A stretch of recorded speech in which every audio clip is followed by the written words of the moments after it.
Olá, como vai? Diz aí, você já parou para pensar que o leitor tem um papel fundamental na construção do sentido de um texto? Pois é, isso se dá porque as produções textuais são essencialmente resultados de intertextos. A intertextualidade é o diálogo que um texto estabelece com outros textos que o precederam.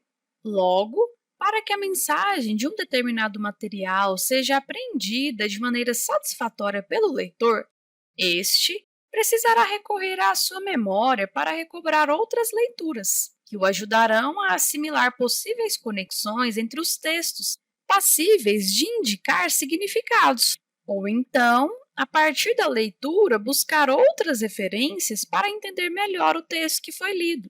Além disso, para dialogar melhor com os textos, o leitor também precisará mobilizar as suas habilidades de interpretação, apreendendo ideias que se encontram em níveis mais profundos dos textos, capacidade que se desenvolve à medida que o leitor amplia seu repertório, já que quanto mais se lê, mais se familiariza com as formas de construir sentido num texto.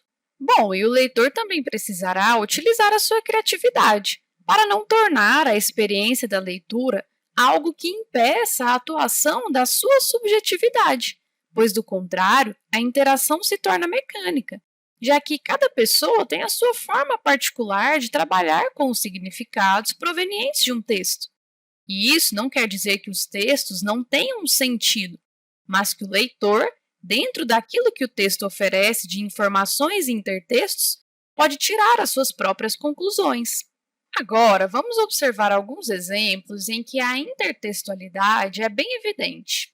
Espelho, espelho meu, existe garota mais bonita que eu? Quem cala consente. Bem, nessa tirinha, a personagem Mônica faz referência ao conto de fadas Branca de Neve, em que a madrasta da personagem principal tinha o costume de questionar ao seu espelho falante se havia alguém mais bonita que ela.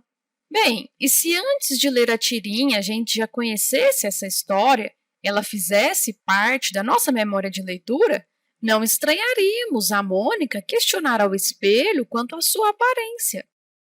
Mas, caso não conhecêssemos o texto-fonte, certamente iríamos ficar um pouco perdidos em relação ao comportamento da personagem, não é?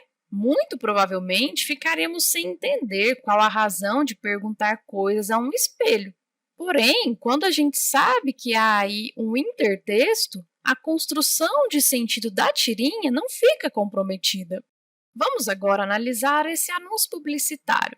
Horta de elite. Se não for hortifruti, pede para sair. Aqui temos uma alusão ao filme Tropa de Elite, e a compreensão satisfatória da mensagem depende do conhecimento prévio do interlocutor acerca desse texto-fonte.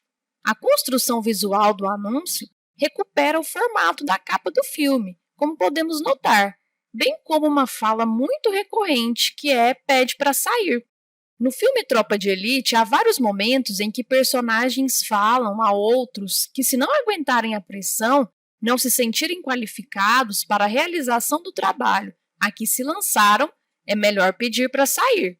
E no anúncio, essa ideia foi adaptada para caracterizar a marca Hortifruti, pois se não for essa marca, isto é, se não tiver a qualidade da Hortifruti, não serve. Pede para sair. Viu só que o sentido dependeu de um saber prévio do interlocutor? Caso ele não soubesse da existência do filme Tropa de Elite, da história que ele narra, dos bordões que marcaram essa obra, o entendimento do anúncio ficaria totalmente comprometido, não é? A mensagem não seria assimilada. A comunicação não encontraria a condição necessária no leitor para ocorrer, o que deixa bem explícito o papel ativo desse leitor na realização do significado do texto. Bem, e diante de tudo que conversamos hoje, acredito que tenha ficado bem claro que a intertextualidade, isto é, a conexão que se estabelece entre diferentes textos, é um fator básico para a criação, ou melhor, recriação de produções textuais, certo? E que essa conexão, por sua vez, só se efetiva quando o leitor a compreende e, portanto, interage de forma satisfatória com os sentidos que permeiam um texto. Bom, isso quer dizer que a leitura é um ato de interdependência entre leitor, o texto e o autor? O texto, então, só existe de fato quando alguém o lê? Ou basta que ele tenha sido escrito para ter vida? Bem, vou deixar essas questões para você ir pensando. Boas reflexões e até a próxima!